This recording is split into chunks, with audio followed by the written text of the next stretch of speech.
yani kupika mpaka nasema najua sana, ujue najua sana. Yani kwa kitu najua sana. Ndio kupika najua sana. Una ufundi gani mwingine? Ufundi sijaenda VETA mimi. Unauliza ufundi wa nini? Na always hapa na nyumbani. Sisi tunakutakia kila laheri. Nyumbani hapa kwa kitanda ameweka Na wewe ngoma yetu tutabifanya. Kweli bro, itakuwa mshindi sana. Sawa basi sawa. Basi fresh na mtindi juu.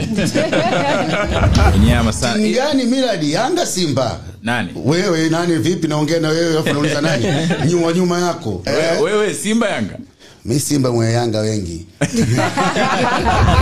Unawaambia nini pia watu ambao wanapitia shida? Yani sasa unajua kuna watu wana shida sasa hivi. Hata hela ya chakula inawezekana hana au inawezekana anapitia magumu ya kimaisha kwa engo tofauti. Sasa hapa tunawaambia watu ambao tuangalia kwenye mitandao, watu wenye shida hawana simu.